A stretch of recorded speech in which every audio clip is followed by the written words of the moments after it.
Welcome to this week's session with the Putnam County District Library. This week we are going to continue looking at different resources that are available at the library website.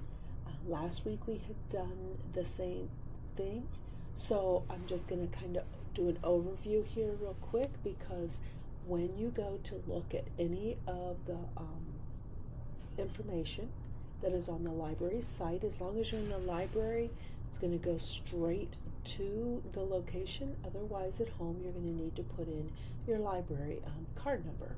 So the Points of View Reference Center, when you go to do this at home, you're going to get this screen, put in your library card number, and you're going to go from the library page when you do this.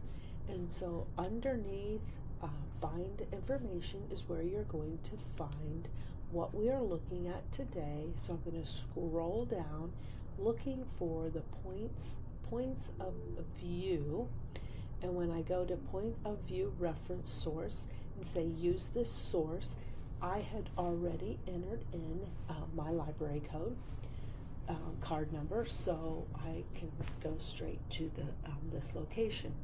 What you're going to find here is you're going to find Points of View Reference Source has hundreds of topics.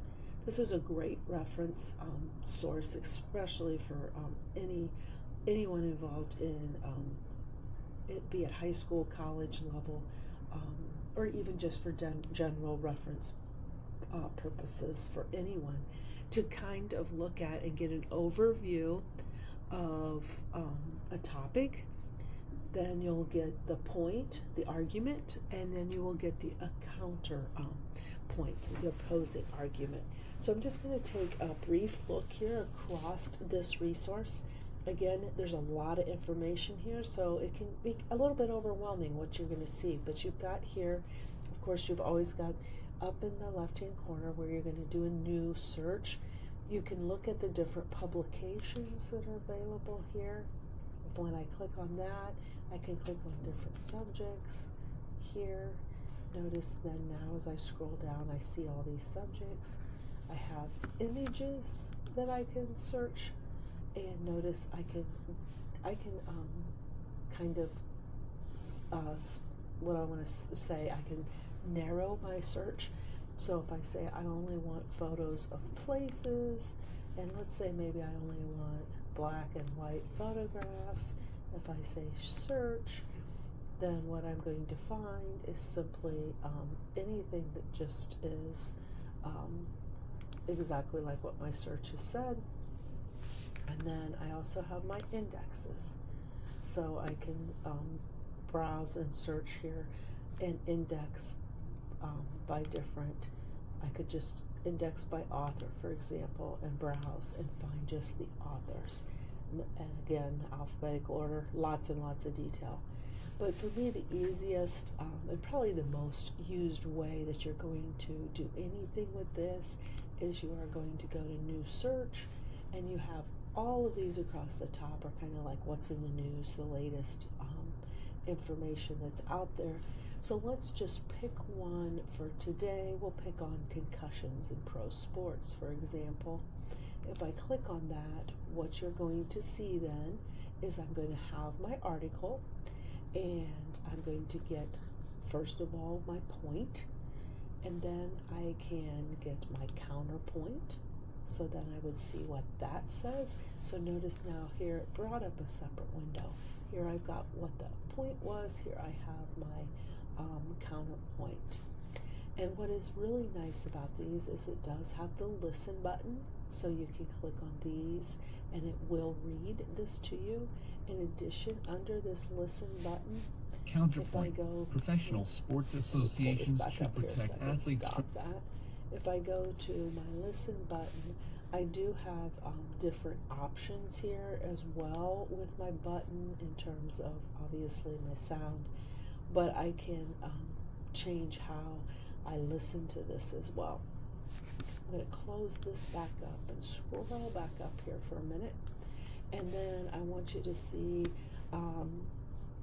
this is simply the other thing going down the side here is a guide to the critical analysis of what you are looking at. And then there's even more information, again, going down here on this right hand side in this separate column, just what experts are saying. And then if I keep just going down the page, I have my image, I have more and more history. And so this is my total article here that I have. And I'm going to go back up here to the top, and I want you to see how I can add this to a folder, I can print it, I can save it to a Google Drive or an online or a OneDrive if I so have it. But what I also want to make note is here I have my site. So it gives me all my information of how to cite this article and this information I have. And I just want to go back here one more time to, I'm going to go back up. I notice I said I could add to the folder, but I wanted you to see how my folder up here, when I click on it, currently my folder is empty. So I'll just go back one more screen here, and I'm going to say add to my folder. And now when I go to folder, you will see that this information is there as well. Again, it comes in HTML format as well as PDF format. And then the final thing to just make note of here, we'll go back just one more time. Let's go back to new search. Notice all my categories down here below, and they're all broken down with different categories and then more detail down below. Obviously there's more. So under internet, for example, we have all of these, what would be articles, information to get different points of view. And then the final thing here to look at is as I do have different languages available. So if for some reason you wanted to look at any of these articles, sometimes if you've got a student or yourself that you're taking and involved in working with, trying to learn a foreign language, here again is a site that you could go to and you could see examples of the different languages available. So I also always, again, have my ability to do advanced search, and I can always look back and see my search history of where and what I've been at throughout the course of my session here that I might have been involved with as I was looking for information. So that is what you will find if you go to the Points of View Reference Center. Again, another fantastic site to use when it involves anything with research and trying to find information about the current and up-to-date, somewhat controversial topics that are available in one location. I hope everyone has a fantastic week.